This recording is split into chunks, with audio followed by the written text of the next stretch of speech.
السلام عليكم ورحمة الله وبركاته. ازيكم حبايبنا؟ عاملين ايه؟ يا رب تكونوا بخير. كل عام وانتم بخير، كل سنة وانتم طيبين. احنا دلوقتي هنعمل عيش الفلاحي، العيش بتاع المكنة. دلوقتي انا معايا حبة مية دافيين، يعني بتاع 5 كوبايات مية، وحطيت كيسين خميرة وحبة ملح ورشة سكر، وهدوبهم كده زي ما انتم شايفين. هنعمل بقى العيش اللي هو العيش الطري بتاع المكنة. كده حبايبي معايا دقيق ذرة،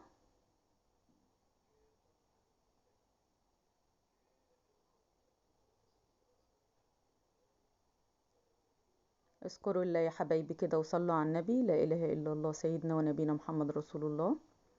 وبعد اذنكم فضلا وليس امرا تشتركوا في القناه وتفعلوا زر الجرس على كلمه الكل، ويا ريت تحطوا لي لايك.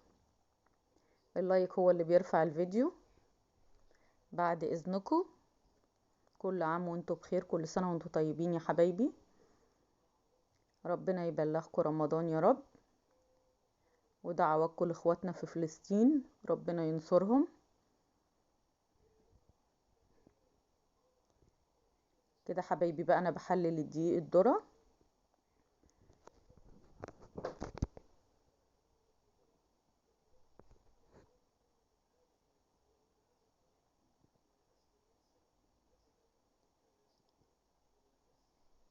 طبعا الدقيق ده بقى انا كنت جايباه من البلد من عندنا، جايبه دقيق ذره، وجايبه الدقيق اللي هو الدقيق البلدي. العيش يا حبايبي بتاع المكنه ده، في ناس بتحط عليه ذره وفي ناس ما بتحطش. مش ممكن يعني مش لازم تعجنيه بدقيق بلدي. يعني مثلا لو انت عندك دقيق ذره ممكن تحط عليه دقيق فينو عادي.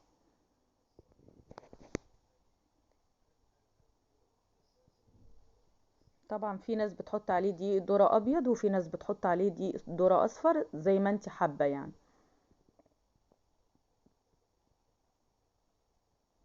عيش المكنه ده يا حبايبي بقى بيبقى جميل، يعني ممكن تنشفي منه شويه، وممكن تعمليه طري تحطيه في الفريزر. كده حبايبي انا بزود ميه اهو، بحط ميه بقى زي ما انا ايه، لحسب ما العجينه تمسك معايا.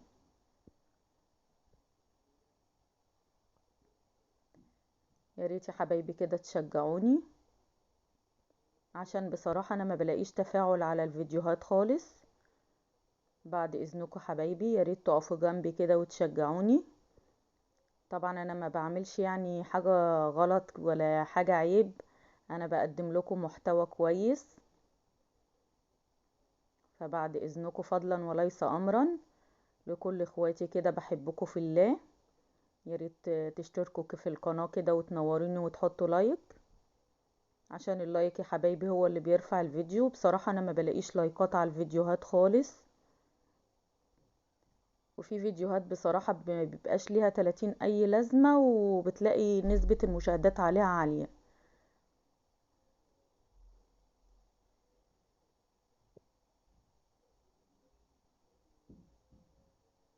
كده حبايبي بقى بصوا العجينة لمتها معايا زي ما انتوا شايفين.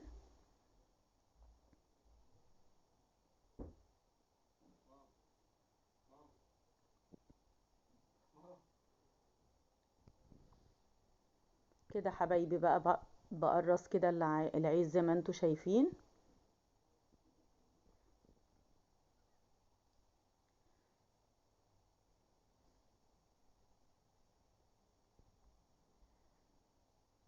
كده بقى ببططه كده، بحط عليه دقيق ذرة كده وبططه بقى زي ما انتوا شايفين كده دوريات صغيرة. وبعد كده بقى بحطه في المكنة.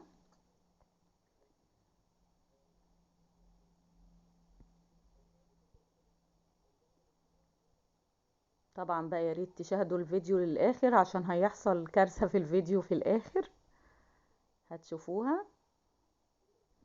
بص حبايبي زي ما انتوا شايفين كده العيش بيطلع معايا كده زي ما انتوا شايفين.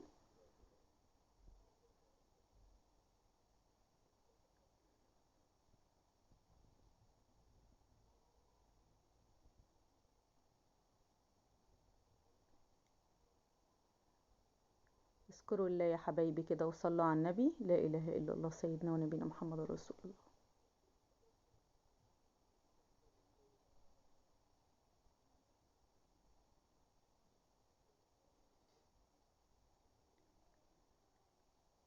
هنا في اليوم ده والله يا حبايبي انا كنت تعبانة جدا.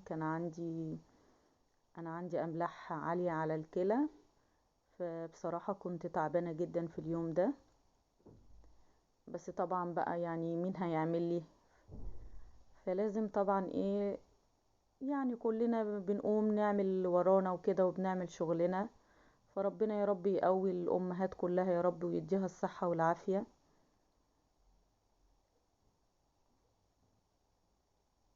بص حبايبي العيش اب وجميل ازاي زي ما انتوا شايفين، بسم الله ما شاء الله. بصوا،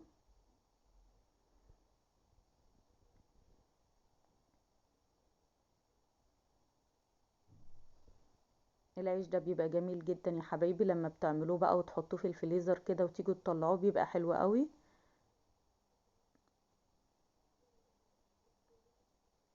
يعني بصوا مسافة ما تطلعوه كده وتسيبوه 5 دقايق بره بيبقى بصوا اكنكم لسه عاملينه.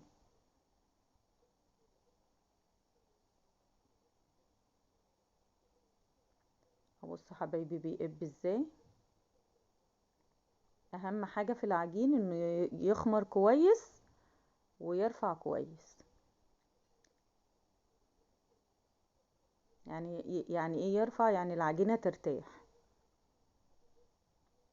طول ما العجينة خمرانة ومرتاحة معاكي العجينة هتطلع، العيش هيطلع زي الفل معاكي. طبعا انا هنا بقى بعمل لوحدي حبايبي مفيش حد معايا. طبعا انا لو الامهات بقى زي كده، في امهات زي كده بقى معهاش بنات، فربنا يا رب يديهم الصحة والعافية. طبعا الام اللي ما معهاش بنات بقى فمين هيساعدها؟ طبعا الولاد ما بتعرفش حاجة. فربنا يا رب يدي الصحة لكل الامهات يا رب.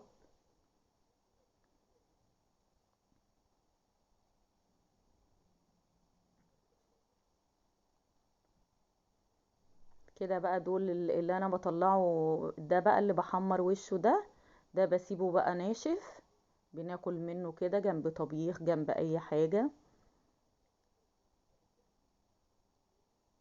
انما الطري بقى بطلع برضو ايه حبة طريين كده في الاخر، بشيلهم بقى ايه نفطر منهم كده. فبصوا حبايبي العيش قابب ازاي وجميل. يا ريت يا حبايبي بقى تكون طريقتي عجبتكم كده وتنوروني كده وتشرفوني وتشتركوا في القناة. ربنا يا رب يجازيكم خير.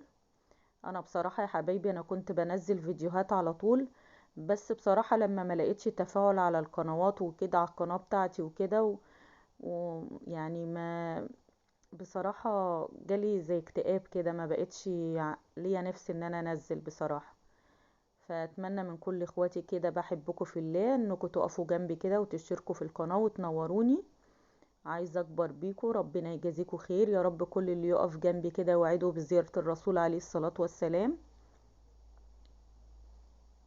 وربنا يبلغكم رمضان يا رب. وكل سنة وانتم طيبين يا حبايبي.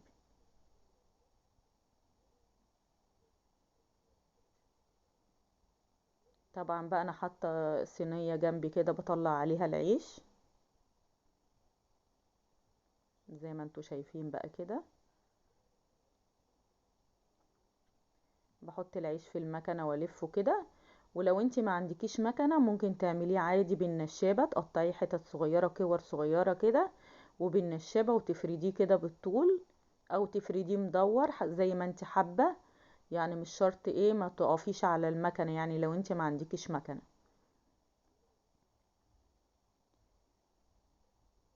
لا اله الا انت سبحانك اني كنت من الظالمين. اللهم استرنا فوق الارض وتحت الارض ويوم العرض عليك يا رب العالمين انا وكل السامعين.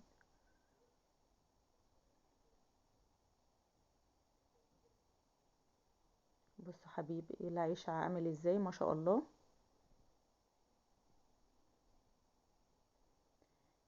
لا اله الا انت سبحانك اني كنت من الظالمين.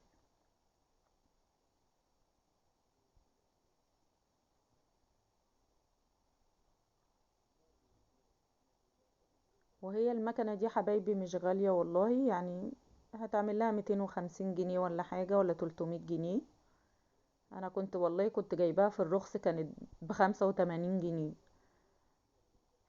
فهي دلوقتي تعمل لها 200 250، فهي مش غالية يعني ولا حاجة. برضو ما عندكيش مكنة، ما تقفيش على حاجة بالنشابة واشتغلي. طبعا كل سوق بيبقى فيه نشابات.